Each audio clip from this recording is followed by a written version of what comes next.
Il est là, le vendredi maintenant. Vous allez l'entendre à tous les mardis matins, à tous les vendredis matins. Bien content de le savoir à l'écoute. J'espère qu'il a passé une bonne semaine. J'espère qu'il va passer une belle fin de semaine. J'espère qu'il va lire 3 livres. J'espère qu'il va en écrire un, qu'il va enseigner à 1800 étudiants au cours de l'hiver. Il va former 53 avocats professionnels. J'espère qu'il a bien dormi. Fred Bérard, bonjour.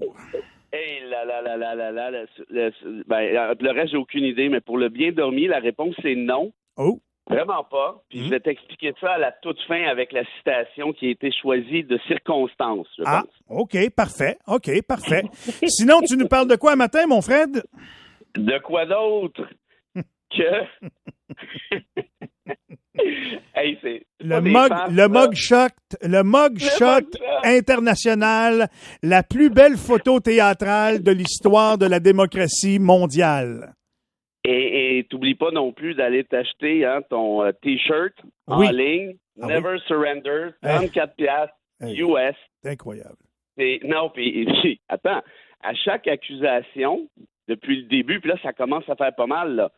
T'as les accusations sur avec la porn star, là, j'oublie son nom, en tout cas, peu importe. Oui. T'as aussi d'autres accusations qui, C'était pas Stormy Daniels? Voilà, exact. D'autres accusations qui sont beaucoup plus graves, à mon avis, puis pour lesquelles Trump est coincé, parce qu'il y a des pages, j'ai regardé la requête, je pense que c'est une affaire de 40 pages de preuves tassées sur l'insurrection du Capitole, qui pour moi est une des affaires les plus graves du monde. Écoute, c'est un ancien président et t'organises une fronde pour envahir la maison du peuple. La maison du peuple, c'est ça le Capitole, là. C'est une symbolique archi importante. T'ajoutes à ça, il a volé des documents sur la recette du nucléaire, probablement, puis un paquet d'autres affaires. Il a laissé ça dans sa toilette, dans sa cabane en Floride. Des preuves que, oui, il savait très bien qu'il a ramassé tout ça. C'est clair, c'est net, c'est précis. Puis là, tu rajoutes aujourd'hui, en fait hier, le mugshot directement de la Georgie. Là, ça commence à faire pas mal, mais dans les en plein début de campagne électorale, par surcroît, tu sais. Oui, puis tu sais quoi? À chaque fois qu'il y a eu des accusations, donc, puis je suis convaincu que ça va être la même chose aujourd'hui avec ce qui se passe en Georgie, les appuis de Trump augmentent chez les républicains. Pas pour rien qu'ils ne participent pas au débat, là. Il gagne là, les 2 doigts dans le nez. C'est même pas proche. Il a même dit que DeSantis est en train de s'écraser comme un oiseau malade. Ça fait quand même. Écoute, moi, je te dis, j'ai étudié un petit peu les questions en fait, beaucoup même à vrai dire, les questions du fascisme. Comment quelqu'un peut créer un État fascisant? Comment les Hitler ont réussi, entre guillemets? Comment les Mussolini ont réussi? Comment les Franco et compagnie? Puis, écoute, Michel, je peux te gager l'argent de l'épicerie que ce gars-là, puis là, il y a des gens bien plus intelligents et bien plus instruits que moi qui vont te le dire, a le profil typique d'un fasciste. Et là, notamment sur l'utilisation de tout ce qui lui arrive pour virer ça à son avantage.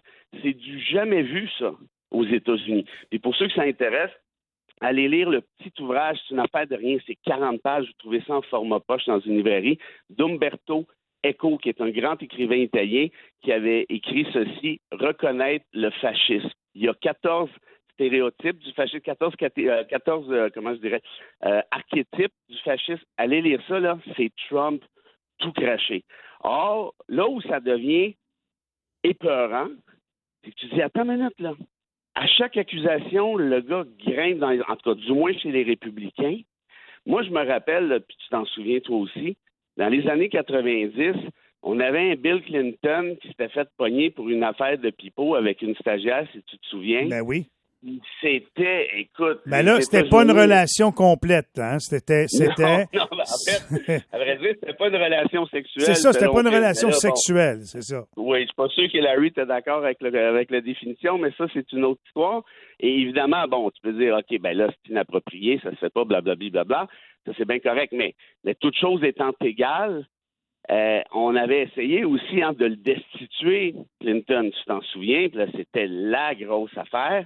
Tout le monde parlait de ça à travers le monde pendant X mois. Mais c'est parce que là, aujourd'hui, là, on n'est plus à la même place du tout, là. On parle d'accusations sur en Géorgie, pour ceux qui ne le savaient pas, je ne l'ai pas précisé, il a tenté d'acheter l'élection dans l'État de la Géorgie. Ah, puis ils ont des preuves béton là-dessus. On l'entend parler au téléphone. C'est pas compliqué, tu sais. Oui, il y a c'est ça, exactement. Trouve-moi X nombre de votes. T'as un gars qui est parti avec la recette du nucléaire. Qu'est-ce que tu veux faire avec la recette du nucléaire? Mettons, Michel, mais là, ça a l'air terrible quand tu regardes ça, puis je suis donc d'accord avec toi, tellement que je me demande, puis il y a un auditeur qui m'a posé cette question-là il y a un an, puis je suis tellement d'accord, tu sais, il va-tu finir par se faire assassiner étant comme ça? Tu sais, il y a une division qui se fait, là, qu'on sent là, du côté des États-Unis, puis tu te dis, j'espère que non, jamais qu'il va avoir ça, parce que ça va monter la violence des deux côtés, puis tu veux pas ça. Deuxième chose, heureusement, il gagne peut-être des points dans son parti, mais de façon générale, si on le compare à Biden, il est encore en arrière. Et je pense, souhaitons qu'il y ait plus de monde qui ait du bon sens au total aux États-Unis que dans le parti dans lequel il est. C'est tout ce que je souhaite, tu sais. Ça, on va être d'accord. Puis pour l'instant, tu as raison, Biden est en avance. Oui. Mais légèrement en avance. Puis rappelle-toi, je t'ai déjà parlé d'études qui sont sorties, te disent que les États-Unis vont virer à la dictature d'extrême droite d'ici 2030. Parce que le système est trop polarisé, exactement pour les raisons que tu viens de dire. Puis, je veux dire, au-delà, on n'a pas besoin d'être un grand politologue pour voir que ça file pas, là. Ton gars, là, ton ex-président, il a été élu, ce gars-là. Là. Il a gouverné pendant 4 ans. Et là, il est accusé. Écoute, j'ai fait le calcul tout à l'heure. Laisse-moi regarder ça. Mais il est accusé au total de 91 chefs d'accusation pour 4 crimes distincts. Les accusations déposées contre lui en Géorgie, là, c'est des infractions qui sont utilisées habituellement contre le crime organisé. Et ce gars-là continue de grimper chez les Républicains. Donc, à ta question, est-ce qu'il va se faire assassiner? Rappelle-toi, on se la posait celle-là en 2016 aussi, en disant, OK, ça va mal, il va se passer quelque chose. Mais entre 2016 et 2023, un monde, à mon sens, s'est écroulé. Et puis le New York Times, qui est quand même pas une feuille de chou, là, il y a 3 de ces journalistes qui ont fait une enquête qui est sortie en juin, Michel. C'est de la bombe. Ils ont mis la main sur le plan de Trump pour 2024 s'il revenait au pouvoir. Et écoute bien ça, dans ce plan-là, là, Trump met fin aux agences indépendantes et reprend tous les pouvoirs. Trump congédie tous les fonctionnaires qui ne sont pas d'accord avec lui, après avoir fouillé leurs informations personnelles pour savoir s'ils sont démocrates ou républicains. Trump fait saisir la totalité des fonds publics qui sont contrôlés par le Congrès. Hey. Ça, là, comment ça s'appelle, là? Ça s'appelle une dictature. Créer un État fasciste, sans contrepoids, sans autre pouvoir que le sien. C'est sérieux, là. C'est sérieux. Puis le New York Times, allez voir ça. Puis il y a une dernière affaire aussi. Puis c'est écrit dans le plan, là. Ordonner une enquête criminelle et des arrestations contre Biden, même s'il y a absolument il n'y a rien contre ce gars-là. Ben, c'est juste parce qu'il est devant lui. C'est tout ça. C'est juste ça. C'est clair. N'importe qui se trouverait devant lui qui trouverait quelque chose. C'est sûr. Ah ben non, mais ça, c'est dans le fond, un État de droit, on en parle souvent ensemble. C'est quoi? Un État de droit, c'est que c'est notamment la même loi qui s'applique à tous. C'est que si tu es premier ministre au Canada, tu es président aux États-Unis, tu n'as pas tous les pouvoirs. Puis pour agir, il faut que la loi te le permette. Fred, écoute bien ça. J'ai envie d'espérer puis de croire que quand il va être nez à nez aux élections face à M. Biden, encore une fois, les purs et durs de chaque parti vont aller de leur bord. J'ai envie de dire que les ions libres dans le milieu, là, les indépendants puis tout le monde, j'espère que le gros bon sens va parler. Il me semble que ça va de soi. Moi, je peux pas croire qu'il va gagner les prochaines élections. Contrairement à ce que les gens pensent, moi, c'est une accumulation. Puis dans le fond intérieur, il y a un moment donné, il y a le gros bon sens. Les gens vont pas lui donner carte blanche une nouvelle fois. Voyons donc. Tu sais, on disait ça en 2016 aussi, hein? Ouais, mais là, on l'a appris qu'il était cave pour le vrai, là. Toi, tu l'as appris. Mais moi, je suis allé faire un tour en Floride, là, qui est quand même pas un petit État, là. Il y en a des votes en Floride. Ils ont voté une loi qui s'appelle le Stop Woke Act. En gros, on s'attaque à Mickey Mouse. Il y a des drapeaux nazis devant Disneyland, là. Parce que la gang de DeSantis, là, dont tu parlais tout à l'heure, a décidé que ce qui était bien dangereux, là, la grosse menace actuellement aux États-Unis, là, c'est Mickey Mouse puis les woke. Puis les chocolats M&M, parce qu'il y a des lesbiennes là-dedans apparemment. Puis le fils de Superman qui serait bisexuel, imagine-toi si c'est écœurant. Puis t'as même Barbie. On a lancé une attaque contre Barbie. Hey, Barbie, comprends-tu? Fait que laisse faire le réchauffement climatique, laisse faire la chute de la démocratie, mais Barbie, les chocolats M&M, Superman, Mickey Mouse, on pourrait parler de la bisoune de M. Patate aussi, ça, c'est écœurant.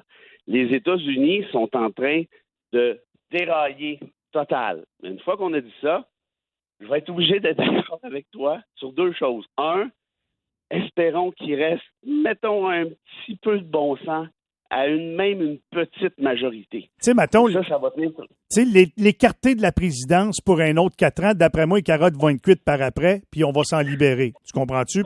On dealerait avec les autres qui sont aussi pires, peut-être même pires après. Tu sais? Ben, tu vois, la bonne nouvelle dans les accusations sur la Géorgie, là, Michel, là, c'est que contrairement aux autres, là, par exemple sur le Capitole puis le vol des documents, ben ça, c'est des accusations locales, entre guillemets, sur lesquelles Trump, même s'il était élu, n'aurait pas de contrôle. Parce que sur les deux autres, sur le Capitole puis les documents relatifs au nucléaire, Trump, une fois président, parce que ceux qui se posent la question, est-ce que Trump peut quand même se présenter à la présidence, même s'il est accusé de 91 chefs? La réponse, c'est oui. La Constitution américaine ne l'interdit pas. Puis une fois qu'il est élu, ben là, qu'est-ce qu'il va faire? C'est qu'il va évidemment faire rejeter les procédures, arrêter les procédures dans tous les cas où il peut le faire, c'est-à-dire le Capitole, puis l'enquête en question notamment.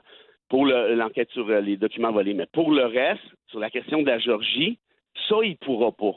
Fait que s'il est condamné, il va quand même aller en prison. Puis tu te rappelleras, en juin, je t'avais fait la prédiction suivante, puis tu m'as dit, what, d'abord, c'est délicat, ça. J'ai dit, il va y aller en prison. Parce que là, arrive un moment donné où il y a trop de chefs contre lui, il y a trop de preuves, et s'il n'y va pas dans cette même prison-là, moi, je vais te dire une chose, ben là, c'est la preuve que c'est la fin.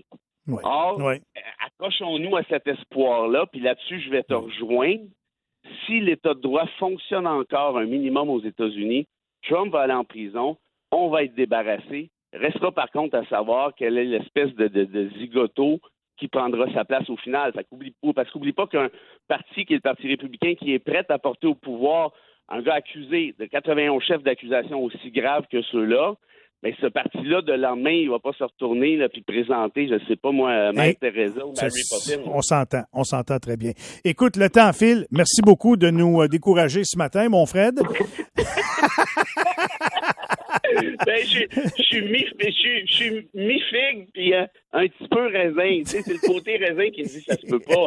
On n'est pas rendu là. C'est bon. Le côté mi-figue, il dit on n'est pas fait rendu là. C'est bon, c'est un très bon portrait de la situation. Citation pour illustrer comment se fait que tu as mal dormi cette nuit. Parce que l'imbécile que je suis, sans s'en rendre compte, avait laissé une fenêtre ouverte en bas.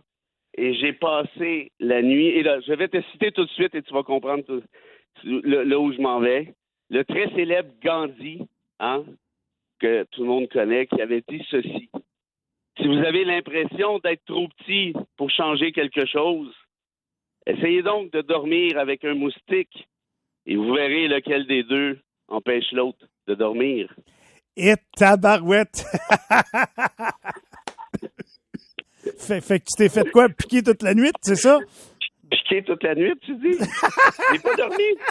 Mais là, je dis, voyons. Puis là, j'avais fermé toutes mes fenêtres, mais j'avais pas compris que c'était en bas. J'en ai laissé. Je sais même pas pourquoi j'ai ouvert cette fenêtre-là par ailleurs. Je suis piqué à grandeur. Évidemment, j'ai pas de cossin, j'ai pas de muscole dans mon condo. Là. Je suis pas en camping. Je suis à Montréal. Je vais prendre un anti-inflammatoire. Ça va peut-être passer un peu. Alors voilà. Alors, aïe. Mais entre toi et moi et la boîte à bois, Gandhi, c'est parfait. Gandhi Tous ceux qui t'ont découragé à m'écouter, il y a toujours un petit espoir quand même. Gandhi avait vu juste. Merci beaucoup, Fred, encore une fois. Très belle pensée, très belle philosophie. Passe un bon week-end. On se retrouve mardi prochain. À toi aussi, mon ami. Salut tout le monde. À bientôt.